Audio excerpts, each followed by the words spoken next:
আজ আবারও চলে এলাম। জানি একটু দেরি হয়ে গেছে, কিন্তু আমি এও জানি যে আপনারা কিছু মনে করবেন না। দোলের আগের রাতে ন্যাড়াপোড়া করা হয়, এর কারণটা কি? এর কি কোনো কাহিনী আছে?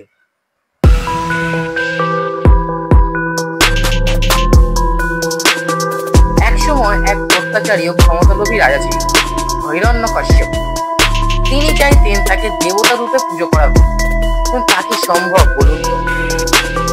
ওনারই ছেলে ছিলেন প্রহ্লাদ, যিনি ছিলেন ভগবান বিষ্ণুর বড় ভক্ত। এটি রাজা মোটেই পছন্দ করতেন। রাজার এক বোন ছিল হোলিকা, তার কাছে এক জাদুময় চাদর ছিল, যে চাদর দ্বারা সে কখনো আগুনে পুড়বে না। রাজা তার বোন হোলিকাকে নিয়ে একটা পরিকল্পনা করলেন। হোলিকা সেই চাদর জড়িয়ে প্রহ্লাদকে কোলে নিয়ে আগুনে বসবে। প্রহ্লাদ আগুনে পুড়ে ছাই হয়ে যাবে, কিন্তু হোলিকার কিচ্ছু হবে না। কিন্তু ভগবান বিষ্ণুর কৃপায় ঘটল ঠিক উল্টো। প্রহ্লাদের কিচ্ছু হলো না, সেই আগুনে হোলিকা ভস্ম হয়ে গেল। হোলিকার এই বিনাশের প্রতীক হিসেবেই দোলের আগের রাতে ন্যাড়াপোড়া অনুষ্ঠিত করা হয়। এই কারণেই বলে, সত্যের জয় আর অসত্যের বিনাশ হবে।